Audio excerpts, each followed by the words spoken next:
चक्र चिन्ह अर वर्ण जात अर पात निहिन जह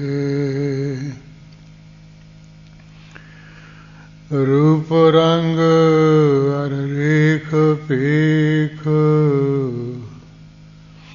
को कह न सकत केहे चल मूर्ति अनपव प्रकाश मिथोज कह जय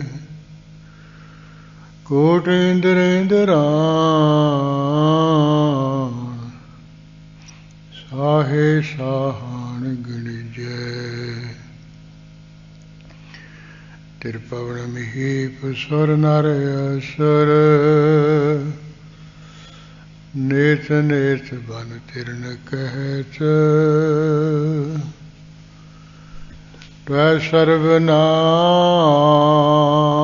कथा कवन कर्म नाम वर्णत समत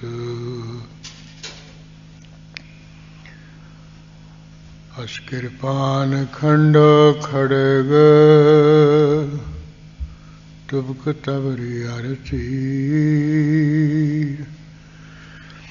सैफ सरोही सहती जह हमारा पीर तीर तुही सती तुही तवर तरवार नाम तिहारो जो जपै पै सिंध भव पार काल तुही काली तुही तेग आरती तुही निशानी जीत की आज तुही जगबीर करग केत में शरण तिहारी आप हाथ दे लिहु उभारी सर्व ठार मोह सहाई दुष्ट दुख ते लिहु बचाई नमस्कार श्री खड़ग को करो सुहित चित लाय पूर्ण करो ग्रंथे तुम करो सहाय मुकुचर शास्त्र खट पिंग गिरन चढ़ जाय अंध लखै बदरो सुनै जो काल कृपा कराय कहाँ बुध प्रत्यक्ष हमारी बर न सकै महिमा जो तिहारी हम न सकत कर शिवत तुम्हारी आप लिहो तुम कथा सुधारी हम न सकत कर शिवत तुम्हारी आप लिहो तुम कथा सुधारी। वाहे गुरु साहिब जियो नराज छंद सो तार अवतार को विचार तूज भाख है विशेख चतर आन को असेख स्वाद चाख है अकरख देव काल का अनिरख शब्द उच्चरो सो बीन बीन कै बड़े प्रवीण अक्षर को तरो ਰਾਜ ਛੰਦ ਸੋ ਧਾਰ ਅਵਤਾਰ ਕੋ ਵਿਚਾਰ ਦੂਜ ਭਾਖ ਹੈ।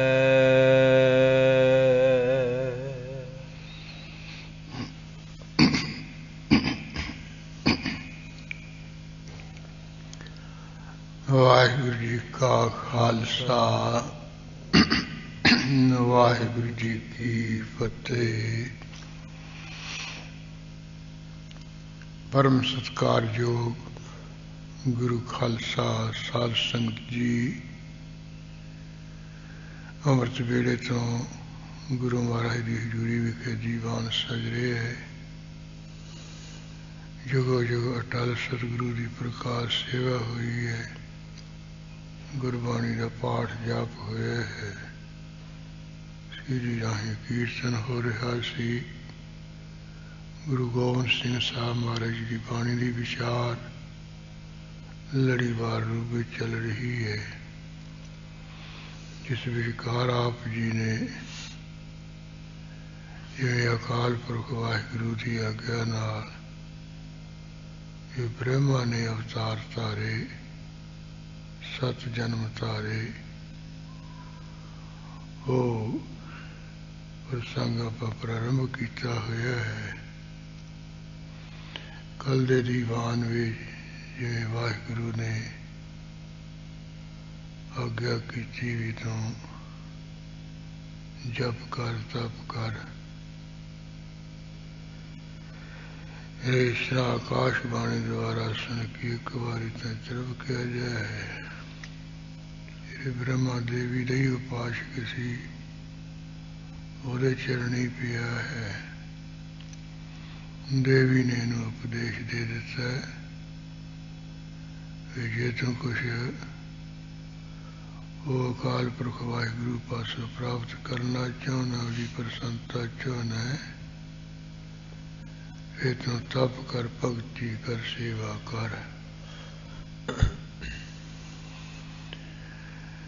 ਕਿਉਂਕਿ ਜ਼ਿਆਦਾਤਰ ਇਹ ਜਿਹੜੇ ਦੇਵਤੇ ਹੈ ਜਾਂ ਹੋਰ ਦੁਨੀਆ ਵਿੱਚ ਆ ਭਗਤ ਵੀ ਹੋਏ ਹੈ, ਉਹ ਵੀ ਕਈ ਦੇਵੀ ਦੇ ਉਪਾਸ਼ਕ ਬਹੁਤ ਹੋਏ। ਜਿਵੇਂ ਪੀਪਾ ਰਾਜਾ, ਜਿਸ ਪੀਪੇ ਦੀ ਬਾਣੀ ਸ੍ਰੀ ਗੁਰੂ ਗ੍ਰੰਥ ਸਾਹਿਬ ਦੇ ਵਿੱਚੋਂ ਅੰਕਿਤ ਹੈ, ਇਹ ਵੀ ਦੇਵੀ ਦਾ ਬਹੁਤ ਤਕੜੇ ਉਪਾਸ਼ਕ ਸੀ। ਦੇਵੀ ਇਹਨੂੰ ਪ੍ਰਤੱਖ ਹੋ ਕੇ ਦਰਸ਼ਨ ਦੇ ਦਿੰਦੀ ਸੀ। ਜੋ ਇਹ ਕਹਿੰਦਾ ਸੀ ਉਹ ਵੀ ਇਹਨੂੰ ਦੇ ਦਿੰਦੀ ਸੀ। ਇੱਕ ਵਾਰੀ ਕੋਈ ਪੂਰਨ ਮਹਾਤਮਾ ਰਾਜੇ ਦੇ ਕੋਲ ਆ ਗਏ ਤੇ ਰਾਜੇ ਨੇ ਫਿਰ ਦੇਵੀ ਦੀ ਉਸਤੀ ਦੇ ਪੁਲ ਬੰਨੇ। ਮਹਾਤਮਾ ਕੋਲ ਵੀ ਯਾਰ ਸ਼ਕਤੀ ਹੈ ਜੀ, ਇਹ ਭੋਗ ਮੋਖ ਦੀ ਦਾਤੀ ਹੈ ਜੀ। ਉਹ ਪਹਿਲਾਂ ਤਾਂ ਮਹਾਤਮਾ ਸੁਣੀ ਗਏ, ਫਿਰ ਉਹ ਮਹਾਤਮਾ ਯਥਾਰਥਵਾਦੀ ਸੀ। ਜਦੋਂ ਕਹੀ ਗਿਆ ਜੀ ਇਹ ਭੋਗ ਮੋਖ ਦੀ ਦਾਤੀ ਹੈ, ਉਹ ਕਹਿਣ ਲੱਗੇ ਵੀ ਭੋਗ ਦੀ ਦਾਤੀ ਤਾਂ ਹੈਗੀ ਹੈ, ਇਹ ਵੀ ਰਾਜਨ ਮੋਖ ਦੀ ਦਾਤੀ ਨਹੀਂ, ਮੋਖ ਦਾਤਾ ਤਾਂ ਪਰਮੇਸ਼ਰ ਹੈ। ਉਹੀ ਮੁਕਤ ਕਰਦਾ, ਉਹੀ ਕਲਿਆਣ ਕਰਦਾ, ਉਹ ਤੋਂ ਬਗੈਰ ਕੋਈ ਨਹੀਂ ਮੁਕਤੀ ਦੇਣ ਵਾਲਾ ਹੈ। ਇਹਦੀ ਹੁਣ ਅਥਾਹ ਸ਼ਰਧਾ ਸੀ।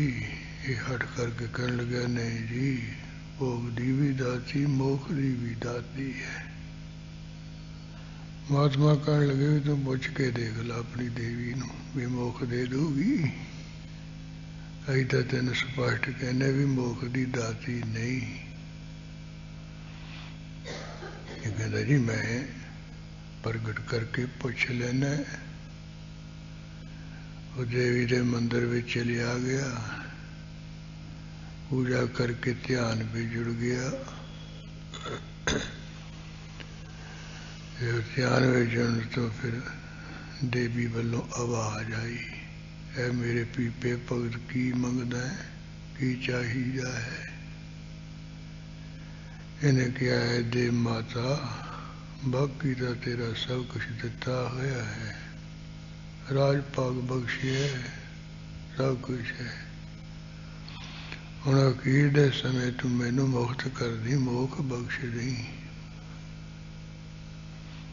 भाई ने लफ्ज कहण दी देरी सी, चुप गुड़प होगी देवी, कोई आवाज ना आई। फिर उची उची कहे, है भोग मोख दी दाती, तू कोई जवाब दे, मैनू मुक्ति देई। जो कोई आवाज ना आई, फिर विराग बिच आ गया। अखीर से फिर उहदे वल्लों आवाज आई भी, ऐ पीपे भगत, जे मुक्ति चाहना है फिर परमेश्वर दा सिमरन कर, ओहदा नाम जप। वो मुक्ति दाता तो परमेश्वर है। राम जो दाता मुक्त को लिखा ना, संत जपावे नाम। जेड़े साधु संत परमेश्वर का नाम जपाउंदे ते ओह जेड़ा व्यापक स्वरूप राम है, मुक्ति का दाता है, जेड़ा जपदा उन्हें मुक्त कर दिंदा है। इस करके जो जवाब मिलिया, कहता भी तेनू तो हाथ की शक्ति, कहते सी तू मुक्ति देन वेले किधर लोकी, मैं तो बड़ी श्रद्धा रखता सी। भगत नामदेव जी ने इन्हां लफ्जां नूं अपनी बाणी विच बयान कीता है। तू कहियत ही आद भवानी, मुक्त की बरिया कहा शपानी। भी तेनू तो आद शक्ति कहते सी, भी सारे सियानों लियाउण वाली तू है, ते मुक्ति देने वेले किधर तू छुप के लग गई। उपर आकाशवाणी द्वारा ये जवाब आया सी, गुरमत राम नाम गौ मीता। ये मेरे मित्र प्यारे, भी गुरु की मत लैके, गुरु की सिक्ख्या दे के तू वो राम नाम ला पल्ला फड़, परमेश्वर का नाम जप। पर मैं नामा यो कह गीता। बेनती पूर्वक नामदेव जी कहते, इस तरह उन्हें गीता किए बचन कहा, या प्रणवै नामा यो कह गीता। यो बचन कह के होगी ना चली गई ऊपर। जे तो मुक्त होना पीपे, फिर तू गुरु की सिक्ख्या लैके नाम का पल्ला फड़, नाम जप। फिर देवी ने भी यही इनू ब्रह्मे नू कह दिता है भी तू जे कुछ हासिल करना चाहना है, भावें आकाशवाणी द्वारा कह ही गया सी भी तू सेवा भगती कर, तप कर। ये उदा पाश किसी फिर उदे शरणी पिया, उन्हें भी यही कहता भी तू उन्हें जप। 10 लाख वरे तक इन्हें सेवा भगती की थी, परमेश्वर ने खुश कर लिया। फिर उन्हें आकाशवाणी द्वारा कहा, ब्रह्मा मैं गर्व प्रहारी हाँ, जिहड़ा हंकार छड्डदा ना करदा वो नहीं मैनू पाउंदा है। जिहड़े पिछे जिन्हां ने हंकार किया मैनू नहीं पाए, इस करके तू भी हंकार किया, हंकार मैनू पाया नहीं, इसे करके चक्कर चलिया है। हुण तू चंगा संसार विच जाके आ जिहड़ा कोई आपे बन बैठा सी ना, ये भुल गलती नूं बख्शाउण वास्ते 7 जन्म धार, ਉਹਦੇ ਵਿੱਚ मेरी सिफत सलागा कर, मेरी उस्ती कर, फिर तुम महान हो जाएगा। ये भी दसिया भी जिहड़ा विष्णु है वो भी मेरा ही ध्यान कर रहा। उन्हें ईर्ष्या की सी ते मैथों वर मंगया सी वे हे परमेश्वर मैनू भी लोग परमेश्वर आखण, तेरे वांग मैनू मेरी भी लोग पूजा करन, मैं ਉਹਨੂੰ ਵਰ ਦੇ ਦਿੱਤਾ ਹੈ। ਇਸੇ ਕਰਕੇ ਦੁਨੀਆ ਦੇ ਲੋਕ ਜ਼ਿਆਦਾਤਰ ਵਿਸ਼ਨੂੰ ਨੂੰ ਪਰਮੇਸ਼ਰ ਕਹਿੰਦੇ ਹੈ, ਵਿਸ਼ਨੂੰ ਨੂੰ ਪੂਜਦੇ ਹੈ। ਉਹ ਜਿਹੜਾ ਪਰਮੇਸ਼ਰ ਉਹ ਮਹਾਵਿਸ਼ਨ ਹੈ। ਉਹਦੀ ਆਗਿਆ ਵਿੱਚ ਇਹ ਕੋਟ ਵਿਸ਼ਨ ਕੀਨੇ ਅਵਤਾਰ, ਕੋਟ ਬ੍ਰਹਮਣ ਜਾਂ ਕੇਤਰ ਮਹਾਸਾਲ, ਕੋਟ ਮਹੇਸ਼ ਉਪਾਏ ਸਮਾਏ, ਕੋਟ ਬ੍ਰਹਮੇ ਜਗ ਸਾਜਣ ਲਾਏ। ਉਹ ਜਿਹੜੇ ਗੁਰੂ ਨਾਨਕ ਸਾਹਿਬ ਹੈ, ਗੁਰੂ ਗੋਬਿੰਦ ਸਿੰਘ ਸਾਹਿਬ ਨੂੰ ਅਕਾਲ ਪੁਰਖ ਕਹਿੰਦੇ ਆਮ, ਉਹ ਜਿਹੜਾ ਹੈ ਉਹਦਾ ਨਾਮ ਮਹਾਵਿਸ਼ਨ ਹੈ। ਜਿਹਦੀ ਆਗਿਆ ਵਿੱਚ ਸਾਰੇ ਵਿਸ਼ਨੂੰ, ਸ਼ਿਵ ਜੀ, ਬ੍ਰਹਮੇ ਵਰਗੇ ਆਉਂਦੇ ਜਾਂਦੇ ਹੈ। ਕੋਈ ਸੰਸਾਰ ਉੱਪਰ ਕਰਦਾ ਹੈ, ਕੋਈ ਪਾਲਦਾ ਹੈ, ਕੋਈ ਸੰਸਾਰ ਦਾ ਸੰਘਾਰ ਕਰਦਾ ਹੈ। ਉਹ ਕੋਟ ਬ੍ਰਹਮੇ ਜਗ ਸਾਜਨ ਲਾਏ, ਸਭ ਨੇ ਲਾਏ ਮਹਾਵਿਸ਼ਨ ਨੇ, ਅਕਾਲ ਪੁਰਖ ਨੇ। ਸੋ ਇਸ ਤਰ੍ਹਾਂ ਸਾਰਾ ਆਪਣੇ ਵੱਲੋਂ ਪਰਮੇਸ਼ਰ ਨੇ ਬ੍ਰਹਮਾ ਨੂੰ ਸਮਝਾਇਆ ਬੁਝਾਇਆ।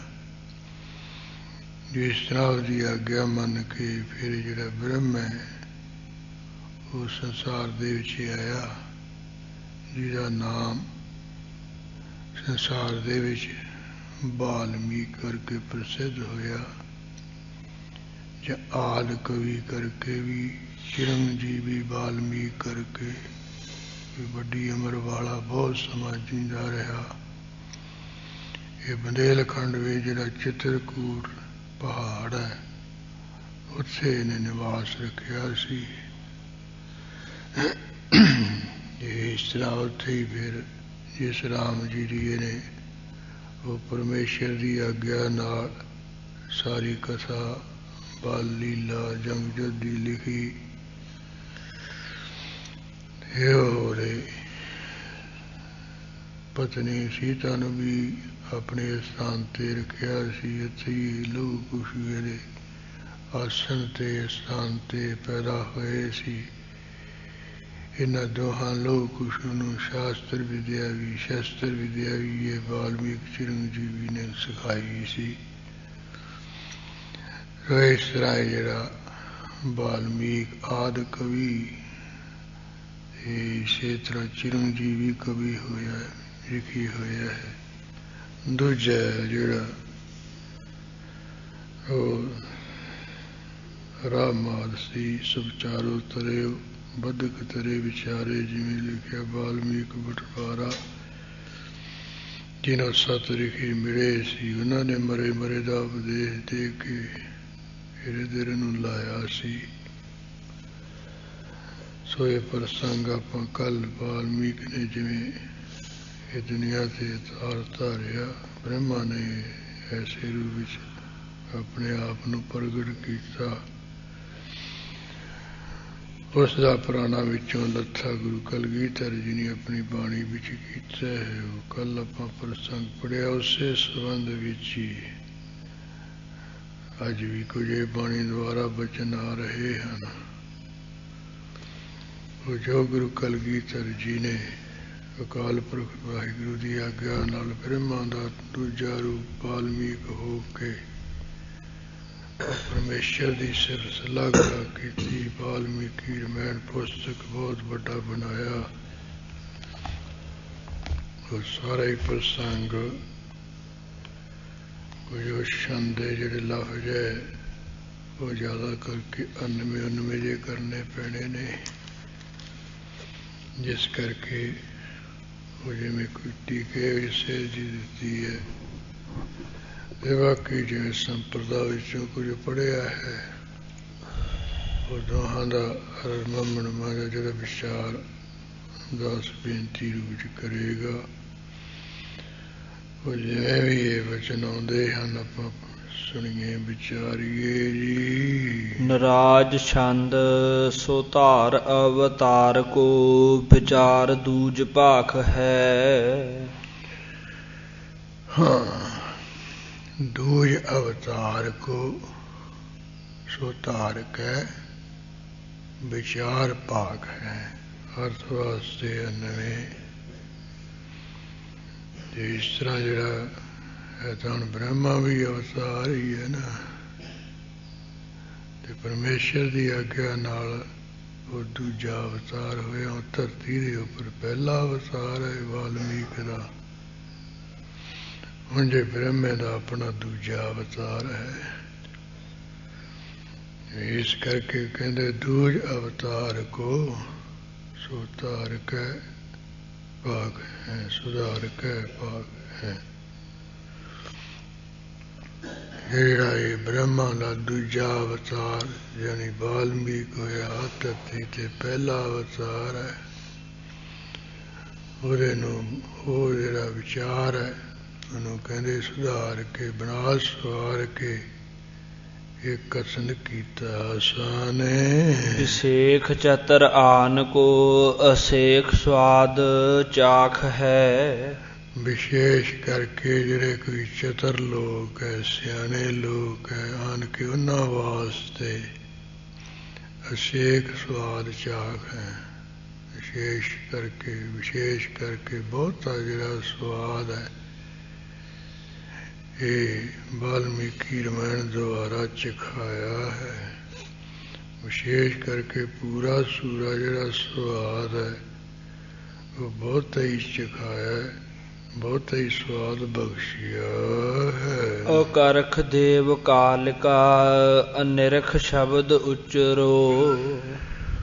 हाँ, अकर्क देव काल का, जो अकाल दी काल का शक्ति है, और खिंच के और अधीन होके बस होके अनिरख विशेष करके निरख के वेख के जेड़े कोई शब्द हैं, कोई लफ्ज हैं, ਉਹ ਉਚਾਰਨ ਕੀਤੇ ਹਨ ਚੰਗੀ ਤਰ੍ਹਾਂ। ਸੋ ਬੀਨ ਬੀਨ ਕੈ ਵੱਡੇ ਪ੍ਰਬੀਨ ਅਛਰ ਕੋ ਤਰੋ।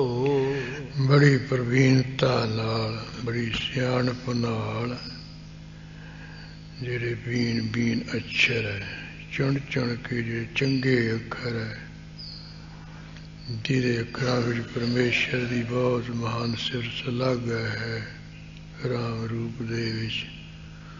और सारे इन्हां अखरां नूं चंगी तरह चुन चुन के बहुत सियाणप नाल बड़ी प्रवीणता नाल रखिया। इस वाल्मीकि रामायण विच विचार आद ईश्वरी अपार शब्द राखिए। जेड़ा आदि ईश्वर है, आदि ईश्वरी विचार अपार शब्द राखिए। अर्थ वास्ते अनवे जो सब तो आदि ईश्वर, सब तो पहला ईश्वर है, वो कौन को परमेश्वर है। वो तो बगैर होर भी पंज ईश्वर है। आ जी देवी है इनू भी ईश्वर कहते हैं, सूरज नू भी ईश्वर कहते हैं, शिव जी नू भी। इस तरह ये पंज ईश्वर होर मने एक आदि ईश्वर है, सब तो पहला वो परमेश्वर ही है। जो आदि ईश्वर है, सब तो पहला है, मुढ़ला ईश्वर है, उसका जड़ा विचार है वाल्मीकि रामायण दे अपार शब्द राखिए।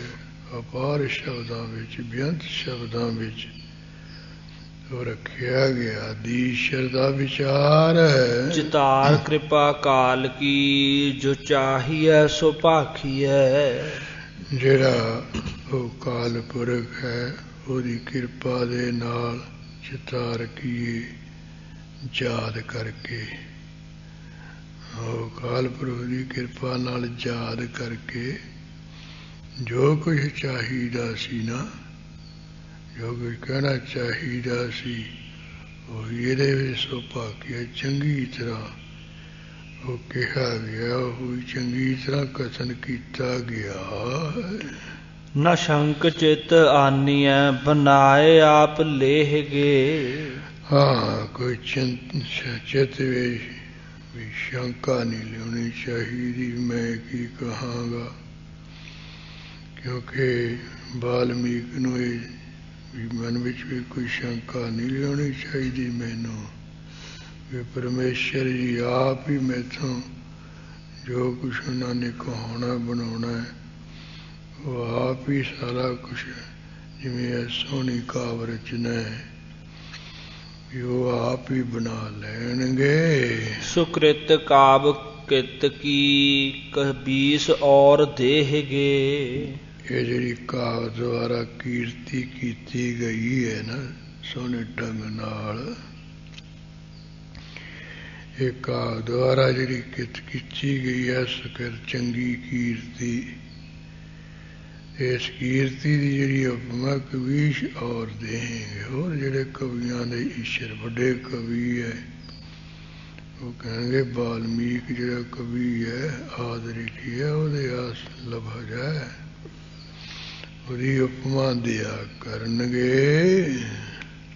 ਸਮਾਨ ਗੁੰਗ ਕੇ ਕਾਵ ਸੁਦੇਸ਼ ਕਾਵ ਭਾਖ ਹੈ। ਬਾਕੀ ਜਿਹੜਾ ਵਾਲਮੀਕ ਸੀ ਉਹ ਪਹਿਲਾਂ ਤਾਂ ਗੁੰਗੇ ਦੇ ਸਮਾਨ ਹੀ ਸੀ ਵੀ ਉਹਦੇ ਕੋਈ ਜ਼ੁਬਾਨ ਨਹੀਂ ਚੱਲਦੀ ਸੀ। ਉਸ ਦੇਸ਼ ਦੇ ਜਿਹੜੇ ਬਾਸੀ ਲੋਕ ਹੈ ਉਹ ਵੀ ਇਸ ਗੱਲ ਨੂੰ ਕਹਿੰਦੇ ਆ ਵੀ ਕਵੀ ਵਾਲਮੀਕ ਪਹਿਲਾਂ ਗੁੰਗ ਸਮਾਨ ਸੀ। ਇਸੇ ਤਰ੍ਹਾਂ ਕਾਵ ਭਾਗ ਹੈ, ਜਿਹੜੇ ਕੋਈ ਕਵੀ ਲੋਕ ਹੈ ਉਹ ਵੀ ਇਹ ਵਿਚਾਰ ਕਰਕੇ ਹੀ ਗੱਲ ਕਹਿੰਦੇ ਨੇ, ਤੇ ਆਪ ਵੀ ਜਿਹੜਾ ਉਹ ਕਾਵ ਰਚਣ ਵਾਲਾ ਹੈ ਵਾਲਮੀਕ ਇਸ ਗੱਲ ਨੂੰ ਕਵਾ ਕੇ ਕਹਿੰਦਾ ਹੈ ਵੀ ਪਹਿਲਾਂ ਤਾਂ ਮੈਂ ਗੁੰਗ ਦੇ ਸਮਾਨ ਗੁੰਗੇ ਦੇ ਸਮਾਨ ਸੀ, ਇਹ ਤਾਂ ਜੋ ਕੁਛ ਕਿਹਾ ਪਰਮੇਸ਼ਰ ਦੀ ਕਿਰਪਾ ਨਾਲ ਮੈਂ ਕਿਹਾ ਹੈ। ਅਕਾਲ ਕਾਲ ਕੀ ਕਿਰਪਾ ਬਨਾਏ ਗ੍ਰੰਥ ਰਾਖ ਹੈ। ਇਹ ਤਾਂ ਅਕਾਲ ਕਿਰਪਾ ਕੀ, ਅਕਾਲ ਪੁਰਖ ਦੀ ਕਿਰਪਾ ਕਰਕੇ ਅਕਾਲ ਕੀ ਇੱਕ ਸਮੇਂ ਐਸਾ ਆਇਆ ਵੀ ਬਣਾਏ ਗ੍ਰੰਥ ਰਾਖ ਹੈ, ਮੈਂ ਬਹੁਤ ਵੱਡਾ ਗ੍ਰੰਥ ਬਣਾ ਕੇ ਰੱਖ ਦਿੱਤਾ। ਇਹ ਵਾਲਮੀਕੀ ਜਿਹੜਾ ਰਮਾਇਣ ਗ੍ਰੰਥ ਹੈ ਕਾਫੀ ਵੱਡਾ ਹੈ, ਇਹਨੇ ਵੀ ਝੜ ਦੇ ਕੇ ਪੜ੍ਹਦਿਆਂ ਪੜ੍ਹਦਿਆਂ ਸਮਾਪਤ ਹੋ ਜਾਊਗਾ। ਗੋਰਖਪੁਰ ਤੋਂ ਇੱਕ ਵਾਲਮੀਕੀ ਰਮਾਇਣ ਜੀ ਛਪੀ ਸੀ, ਬਹੁਤ ਬਰੀਕ ਅੱਖਰਾਂ ਵਿੱਚ ਹੈ। ਇੱਕ ਉੱਥੋਂ ਗੋਰਖਪੁਰ ਤੋਂ ਕਲਿਆਣ ਰਸਾਲਾ ਛਪਦਾ ਹੈ, ਉਹਦੇ ਵਿੱਚ ਬਹੁਤ ਬਿਰਬਾਨਾਂ ਦੇ ਵਿਚਾਰ ਆਉਂਦੇ ਸੋਹਣੇ ਸੋਹਣੇ। ਉਹ ਇਸ ਤਰ੍ਹਾਂ ਜਾਣੀ ਜਿਹੜੇ ਬੜੇ ਬੜੇ ਧਨਾੜ ਲੋਕ ਹੈ ਇਹ ਧਰਮ ਦਾ ਪ੍ਰਚਾਰ ਕਰਨ ਵਾਲੇ, ਉਹਨਾਂ ਦੀ ਇੱਕ ਸਭਾ ਸੁਸਾਇਟੀ ਜੀ ਬਣੀ ਹੈ। ਫਿਰ ਉਹ ਇਹ ਜਿਹੜਾ ਰਸਾਲਾ ਕਢਾਉਂਦੇ ਨੇ ਤੇ ਉਹਦਾ ਨਾਂ ਕਲਿਆਣ ਹੈ। ਹੁਣ ਵੀ ਉਹ ਗੋਰਖਪੁਰ ਤੋਂ ਨਿਕਲਦਾ ਰਸਾਲਾ। ਇਸ ਤਰ੍ਹਾਂ ਜਿਹੜਾ ਕਿ ਉਹਦਾ ਉਹ ਸਾਲ ਭਰ ਦਾ ਚੰਦਾ ਹੈ ਨਾ, ਉਹ ਪਹਿਲਾਂ ਤਾਂ 13 ਰੁਪਏ ਹੁੰਦਾ ਸੀ ਜਦੋਂ ਗੁਰੂ ਕਾਸ਼ੀ ਦਾ ਨਿਵਾਸ ਸਾਹਿਬ ਮਾਤਰ ਰਹਿੰਦਾ ਸੀ, ਹੁਣ ਤਾਂ ਪਤਾ ਨਹੀਂ ਕਿੰਨਾ ਕੁ ਹੈ। ਯਾਨੀ ਉਹ 13 ਰੁਪਈਆਂ ਦਾ ਜਿਹੜਾ ਉਹ ਚੰਦੇ ਦਾ ਇੱਕ ਪੁਸਤਕ ਪਹਿਲੇ ਮਹੀਨੇ 'ਚ ਕੋਈ ਨਾ ਕੋਈ ਵੱਡਾ ਛਾਪ ਕੇ ਦਿੰਦੇ, ਬਾਕੀ ਜਿਹੜੇ 11 ਮੁਫਤ ਦਿੰਦੇ ਹੁੰਦੇ ਸੀ। ਇਸ ਤਰ੍ਹਾਂ ਉਹ ਮਾਤਰ ਨੂੰ ਇੱਕ ਵਾਰੀ ਉਹ ਵਾਲਮੀਕੀ ਰਮਾਇਣ ਦਾ ਹੀ ਜਿਹੜਾ ਪੁਸਤਕ ਆ ਉਹਨਾਂ ਨੇ ਪਹਿਲੇ ਰਸਾਲੇ ਰੂਪ ਵਿੱਚ ਭੇਜਿਆ ਸੀ, ਤੇ ਬਹੁਤ ਬਰੀਕ ਅੱਖਰ ਉਹ ਸ਼ਾਇਦ ਇੱਥੇ ਪਿਆ ਵੀ ਹੋਵੇ, ਬਹੁਤ ਵਿਸਤਾਰ ਨਾਲ ਖੋਲ ਖੋਲ ਲਿਖਿਆ, ਬਹੁਤ ਵਧੀਆ ਢੰਗ ਨਾਲ ਲਿਖਿਆ ਬਣਾ ਸਵਾਰ ਕੇ। ਉਹ ਛਪਾਈ ਵੀ ਬਹੁਤ ਗੋਰਖਪੁਰ ਦੀ ਮੰਨੀ ਹੋਈ ਹੈ, ਕਿਉਂਕਿ ਉੱਥੇ ਖਾਸ ਕਰਕੇ ਜਿਹੜਾ ਹਿੰਦੀ ਪ੍ਰੈਸ ਹੈ ਉਹ ਗੋਰਖਪੁਰ ਦਾ ਮਸ਼ਹੂਰ ਹੈ। ਇਸ ਕਰਕੇ ਇੱਥੇ ਵੀ ਉਹ ਕਹਿੰਦੇ ਵੀ ਇਹ ਜਿਹੜਾ ਗ੍ਰੰਥ ਹੈ ਉਹ ਬਹੁਤ ਵੱਡਾ ਕਹਿੰਦੇ ਬਣਾ ਰੱਖਿਆ ਹੈ, ਵਾਲਮੀਕੀ ਰਮਾਨ ਬਣਾਇਆ ਹੈ। ਕਹਿੰਦੇ ਅਕਾਲ ਪੁਰਖ ਦੀ ਕਿਰਪਾ ਕਰਕੇ ਇੱਕ ਸਮਾਂ ਐਸਾ ਵੀ ਆਇਆ ਵੀ ਉਹਨੇ ਏਡਾ ਵੱਡਾ ਗ੍ਰੰਥ ਬਣਾ ਰੱਖਿਆ ਹੈ। ਸੁਭਾਖਿਆ ਕੌਮ ਦੀ ਪੜੈ ਗੁਨੀ ਅਸੇਖ ਰੀਝ ਹੈ। ਫਿਰ ਉਸ ਵਾਲਮੀਕੀ ਗ੍ਰੰਥ ਨੂੰ ਜਿਹੜੇ ਕੋਈ ਭਾਸ਼ ਪੜ੍ਹੇ ਹੋਏ ਹੈ, ਜਿਹੜੇ ਵੇਦਾਂ ਵਿੱਚ ਸੂਤਰ ਲਿਖੇ ਹੋਏ ਹੈ ਨਾ, ਉਹਨਾਂ ਦੇ ਜਿਹਨਾਂ ਵਿਸ਼ੇਸ਼ ਕਰਕੇ ਉਹਨਾਂ ਨੂੰ ਜਿਹੜਾ ਖੋਲ ਕੇ ਲਿਖਿਆ, ਉਹਨਾਂ ਦਾ ਟੀਕਾ ਕੀਤਾ ਸੂਤਰਾਂ ਦਾ।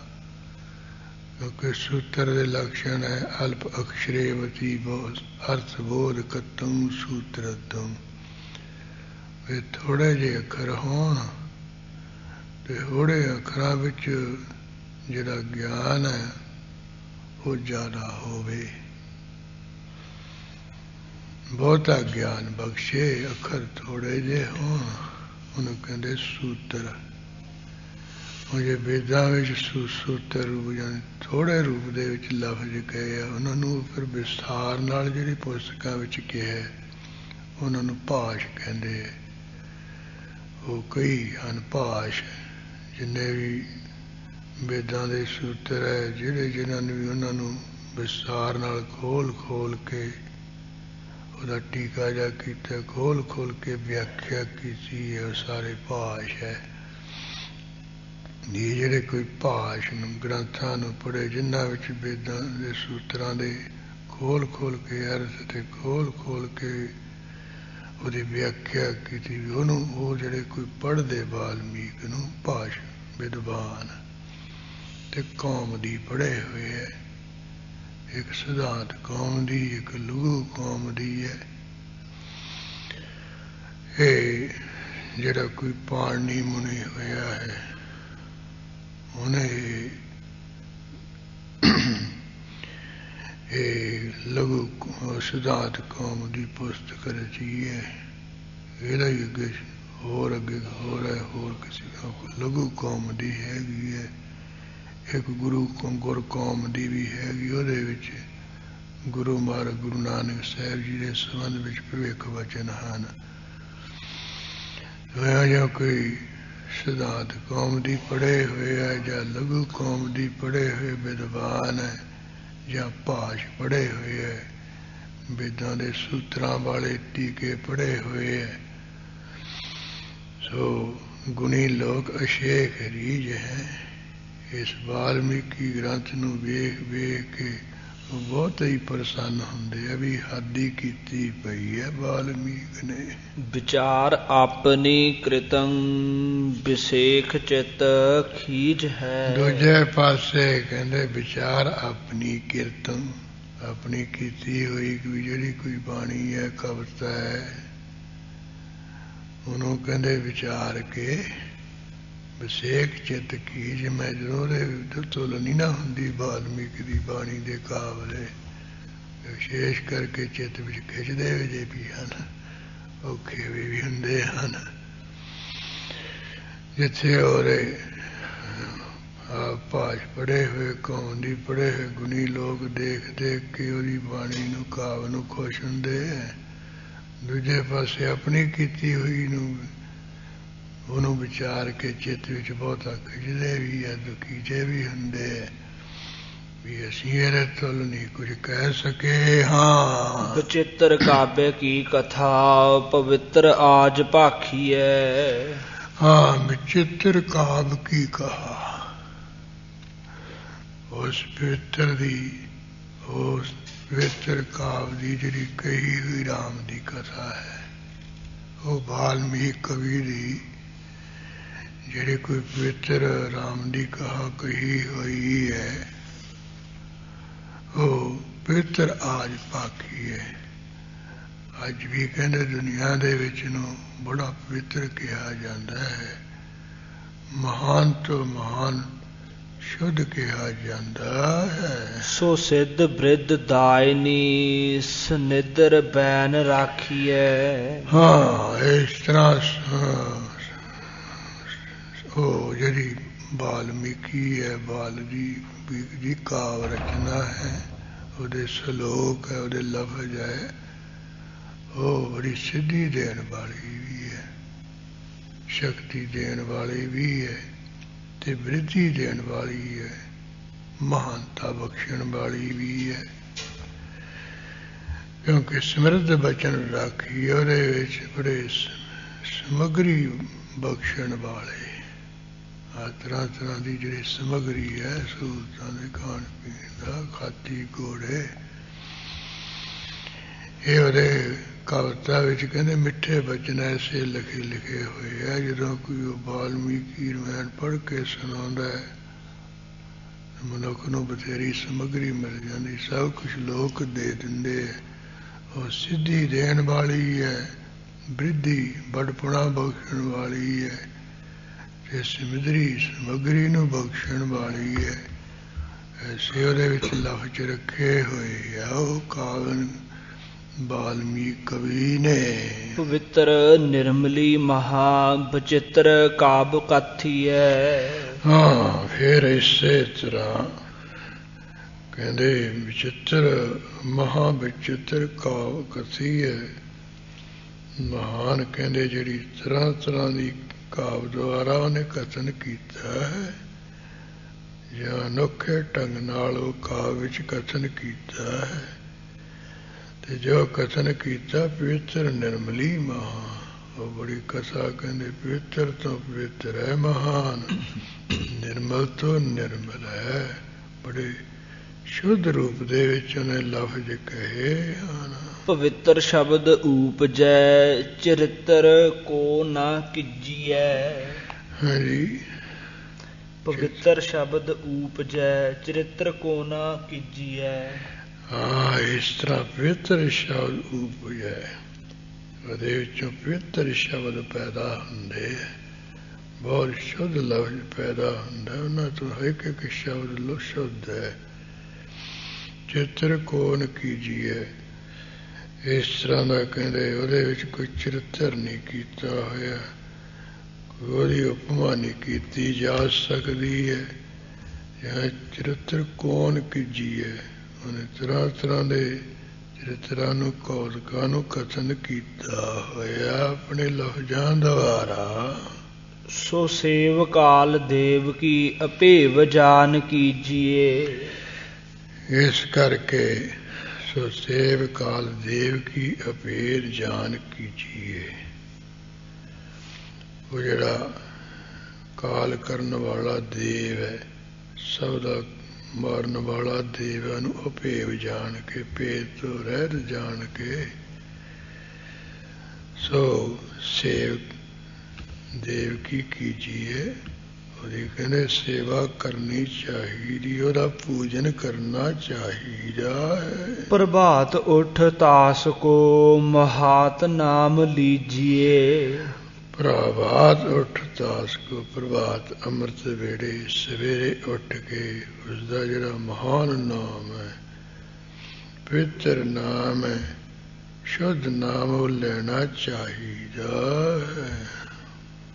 ਅਸੰਖ ਦਾਨ ਦੇਹਗੇ ਦੁਰੰਤ ਸਤਰ ਘਾਏ ਹੈ। ਹਾਂ, ਜਿਹੜਾ ਨਾਮ ਲੈਂਦੇ ਅੰਮ੍ਰਿਤ ਵੇਲੇ ਉੱਠ ਕੇ, ਉਹਦਾ ਸਮਝ ਲਓ ਕਹਿੰਦੇ ਬੇਅੰਤੀ ਦਾਨ ਦੇ ਦਿੰਦੇ ਹੈ। ਬਾਕੀ ਦਾਨ ਕੋਈ ਉਹਨਾਂ ਨੂੰ ਨਾਮ ਦੇਣ ਦੀ ਲੋੜ ਨਹੀਂ ਪੈਂਦੀ। ਜਿਹੜਾ ਅੰਮ੍ਰਿਤ ਵੇਲੇ ਉੱਠ ਕੇ ਪਰਮੇਸ਼ਰ ਦਾ ਨਾਮ ਲੈ ਲੈਂਦਾ ਹੈ, ਉਹ ਸਭ ਤਰ੍ਹਾਂ ਦੇ ਦਾਨ ਕਰ ਲੈਂਦਾ ਹੈ। ਹਸ ਦਾਨ, ਗਜ ਦਾਨ, ਭੂਮ ਦਾਨ, ਐਸੋ ਦਾਨ ਨਿਤ ਨਿਤੈ ਕੀਜੈ, ਆਤਮ ਨੋ ਨਿਰਮੈਲ ਕੀਜੈ, ਨਾਮ ਨਾਮ ਸਰਤਉ ਨ ਪੂਜੈ। ਇਹੋ ਜਿਵੇਂ ਕਿਹਾ ਨਾ ਭਗਤ ਜੀ ਨੇ, ਹਾਥੀ ਦਾ ਦਾਨ, ਗਊ ਦਾ ਦਾਨ, ਇਹ ਸਾਰੇ ਕੋਈ ਦਾਨ ਕਰ ਲੈ, ਪਰ ਪਰਮੇਸ਼ਰ ਦੇ ਨਾਮ ਦੇ ਤੁਲ ਕਹਿੰਦੇ ਕੋਈ ਨਹੀਂ ਇਹ ਪੁੱਜ ਸਕਦਾ। ਜਿਹੜਾ ਨਾਮ ਹੈ, ਇਹਦਾ ਦਾਨ ਸਭ ਤੋਂ ਮਹਾਨ। ਜਿਹੜਾ ਨਾਮ ਜਪ ਲੈਂਦਾ ਉਹਦੇ ਸਾਰੇ ਦਾਨ ਵਿੱਚ ਹੀ ਆ ਜਾਂਦੇ, ਜਿਵੇਂ ਹਾਥੀ ਦੀ ਪੈੜ ਵਿੱਚ ਸਭ ਨਾਮ ਦੇ ਜਾਪ ਵਿੱਚ ਸਾਰੇ ਤਰ੍ਹਾਂ ਦੇ ਦਾਨ ਆ ਜਾਂਦੇ। ਇੱਥੇ ਕਹਿੰਦੇ ਜਿਹੜੇ ਅੰਮ੍ਰਿਤ ਨਾਮ ਨੂੰ ਲੈਂਦੇ, ਪਵਿੱਤਰ ਨਾਮ ਨੂੰ ਲੈਂਦੇ, ਉਹ ਸੰਖ ਦਾਨ ਦੇ ਦਿੰਦੇ ਹੈ। ਤੇ ਇਸੇ ਤਰ੍ਹਾਂ ਦੁਰੰਤ ਸਤਰ ਕਹੇ ਹੈ, ਬੇਅੰਤ ਬੈਰੀਆਂ ਨੂੰ ਵੀ ਉਹ ਮਾਰ ਲੈਂਦੇ, ਉਹਨਾਂ ਦਾ ਕੋਈ ਬੈਰੀ ਦੁਸ਼ਮਣ ਨਹੀਂ ਰਹਿੰਦਾ। ਨਾਮ ਦੇ ਪ੍ਰਤਾਪ ਨਾਲ ਬੈਰੀ ਆਪੇ ਹੀ ਉਹ ਮਰ ਜਾਂਦੇ ਉਹਨਾਂ ਦੇ। ਸੁਪਾਨ ਰਾਖ ਆਪਨੋ ਅਜਾਨ ਕੋ ਬਚਾਏ ਹੈ। ਕਿਉਂਕਿ ਜਿਹੜਾ ਨਾਮ ਜਪਦਾ ਹੈ, ਉਹਨਾਂ ਨੂੰ ਪਰਮੇਸ਼ਰ ਆਪਣਾ ਜਾਣ ਕੇ, ਜਿਹੜੇ ਅਣਜਾਣ ਲੋਕ ਹੈ, ਬੇਸਮਝ ਲੋਕ, ਉਹਨਾਂ ਤੋਂ ਬਚਾ ਕੇ ਰੱਖਦਾ ਹੈ। ਉਹ ਵੀ ਸਮਝਣ ਜਿਹੜੇ ਲੋਕ ਆ ਉਹਨਾਂ ਨੂੰ ਦੁੱਖ ਦੇਣਾ ਚਾਹੁੰਦੇ ਤੇ ਪਰਮੇਸ਼ਰ ਆਪਣਾ ਨਾਮ ਜਪਦਾ ਜਾਣ ਕੇ ਉਹ ਅਣਜਾਣ ਲੋਕਾਂ ਤੋਂ ਆਪ ਹੱਥ ਦੇ ਕੇ ਬਚਾ ਕੇ ਰੱਖਦਾ ਹੈ। ਉਹ ਆਪਣੇ ਪਿਆਰਿਆਂ ਨੂੰ ਤੱਤੀ ਹਵਾ ਨਹੀਂ ਉਹ ਲੱਗਣ ਦਿੰਦਾ ਹੈ। ਨਾ ਸੰਤ ਬਾਰ ਬਾਕ ਹੈ ਅਸੰਤ ਜੂਝ ਹੈ ਬਲੀ। ਮਹਾਰਾਜ ਕਹਿੰਦੇ ਜਿਹੜਾ ਕੋਈ ਪਰਮੇਸ਼ਰ ਦਾ ਨਾਮ ਜਪਦਾ ਹੈ ਉਹ ਸੰਤ ਬਣ ਜਾਂਦਾ ਹੈ। ਜਿਨਾ ਸਾਸ ਗਿਰਾਸ ਨਾ ਬਿਸਰੈ ਹਰ ਨਾਮਾ ਮਨ ਮੰਤ ਧਨ ਸੇ ਸਈ ਨਾਨਕਾ ਪੂਰਨ ਸੋਈ ਸੰਤ। ਪਰਮੇਸ਼ਰ ਦਾ ਨਾਮ ਵੀ ਸੰਤ ਹੈ। ਅੰਤ ਕਾਲ ਜੋ ਹੋਏ ਸਹਾਈ ਤਾਤੇ ਸੰਖਿਆ ਸੰਤ ਬਤਾਈ। ਗੁਰੂ ਗੋਬਿੰਦ ਸਿੰਘ ਸਾਹਿਬ ਮਹਾਰਾਜ ਨੇ ਪਰਮੇਸ਼ਰ ਨੂੰ ਵੀ ਸੰਤ ਕਿਹਾ ਤੇ ਉਹ ਸੰਧੀ ਪਰ ਕੱਢ ਕੇ ਵੀ ਸਾਂਤ। ਉਸ ਅੰਤ ਦੇ ਸਮੇਂ ਜਿਹੜਾ ਕੋਈ ਸਹਾਇਤਾ ਕਰੇ ਉਹ ਕੌਣ ਕਰਦਾ? ਪਰਮੇਸ਼ਰ ਹੀ ਕਰਦਾ।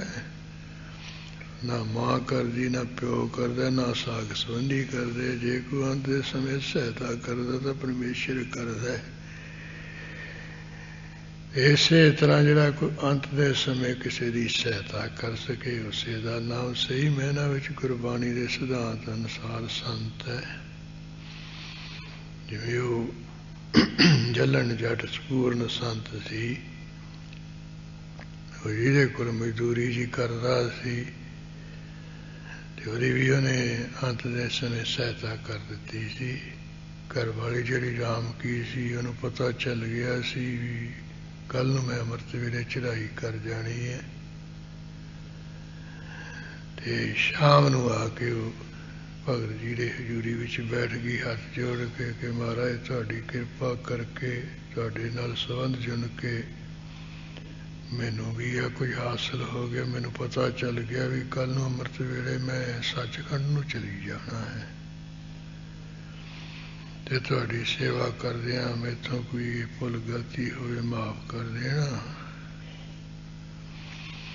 ਬਾਕੀ ਤੁਸੀਂ ਅੰਮ੍ਰਿਤ ਵੇਲੇ ਹੁਣ ਨਹਾ ਧੋ ਕੇ ਸਮਾਧੀ ਵਿੱਚ ਜੁੜੋਗੇ ਤੇ ਜੇ ਮੈਂ ਇੱਧਰ ਹੁਣ ਤੁਹਾਨੂੰ ਕਹਾਂ ਵੀ ਤੁਸੀਂ ਇੱਧਰ ਦੇਖ ਰੇਖ ਕਰਨੀ ਤੁਸੀਂ ਆਪਣਾ ਉਹ ਕਰਾ ਲੈਣਾ। ਮੈਂ ਹੁਣੀ ਤੁਹਾਨੂੰ ਸਾਸਰੀ ਗੱਲ ਕਹਿਣੀ। ਉਹ ਜਲਣ ਜਾਣੀ ਕਹਿੰਦੇ ਵੀ ਠੀਕ ਹੈ ਤੂੰ ਤਾਂ ਪਹਿਲਾ ਨੰਬਰ ਲੈ ਗਈ। ਜਾਣਾ ਤਾਂ ਸੱਚਖੰਡ 'ਚ ਮੈਂ ਸੀ ਤੇ ਤੂੰ ਪਹਿਲਾਂ ਚਲੀ ਜਾ ਰਹੀ ਹੈ। ਤੇਰੀ ਭਗਤੀ ਪਰਮੇਸ਼ਰ ਨੂੰ ਪ੍ਰਵਾਨ ਹੋ ਗਈ, ਸੇਵਾ ਕਬੂਲ ਹੋ ਗਈ। ਹਾਂ ਠੀਕ ਹੈ ਜਾਣਾ ਤਾਂ ਉੱਥੇ ਹੈ ਤੂੰ ਵੀ ਮੈਂ ਵੀ ਚੱਲ ਤੂੰ ਜਾ।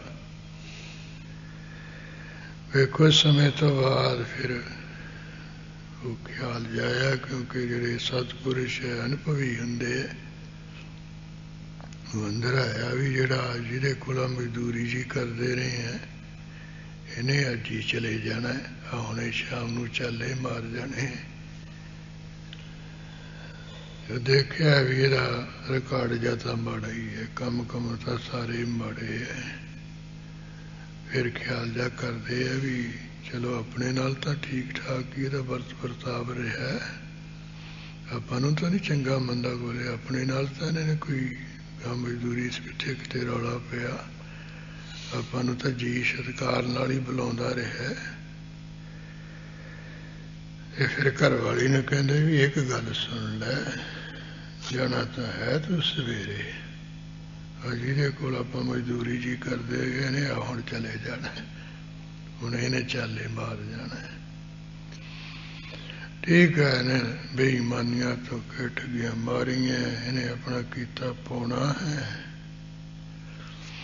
ਤੇ ਹੁਣ ਧਰਮਰਾਜ ਦੇ ਪੇਸ਼ ਹੋਊਗਾ, ਉੱਥੇ ਹਿਸਾਬ ਕਿਤਾਬ ਜਿਹਦਾ ਹੋਊਗਾ।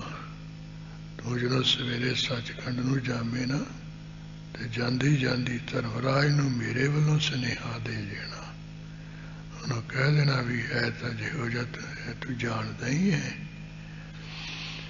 ਪਰ ਇੰਨੀ ਗੱਲ ਹੈ ਵੀ ਸਾਨੂੰ ਨਹੀਂ ਇਹ 'ਚ ਕਿਤੇ ਚੰਗਾ ਮੰਦਾ ਬੋਲੇ, ਸਾਨੂੰ ਇਹ ਜੀ ਸ਼ਬਦ ਹੀ ਕਹਿੰਦਾ ਰਿਹਾ, ਸਾਡੇ ਨਾਲ ਇਹਦਾ ਵਰਤਾਵਾ ਠੀਕ ਰਿਹਾ ਹੈ। ਇਸ ਕਰਕੇ ਧਰਮਰਾਜ ਨੂੰ ਮੇਰੇ ਵੱਲੋਂ ਕਹਿਣਾ ਵੀ ਇਹਦੇ ਨਾਲ ਥੋੜ੍ਹੀ ਜਿਹੀ ਰਹਿਤ ਕਰਨੀ, ਬਹੁਤਾ ਹਿਸਾਬ ਕਿਤਾਬ ਜਾਂ ਨਹੀਂ ਕਰਨਾ, ਇੰਨਾ ਕੁ ਸੁਨੇਹਾ ਤੂੰ ਦੇ ਜਾਣਾ।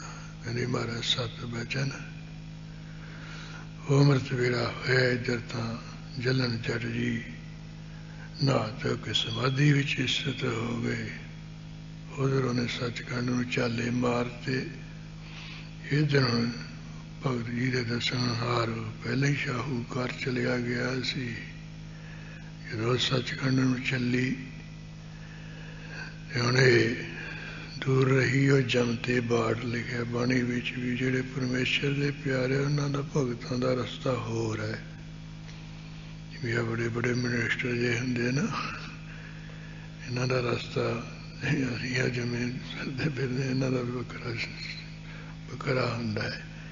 ਉਹ ਪਰਮੇਸ਼ਰ ਦੇ ਪਿਆਰਿਆਂ ਨਾਲ ਬਾਹਰ ਹੈ।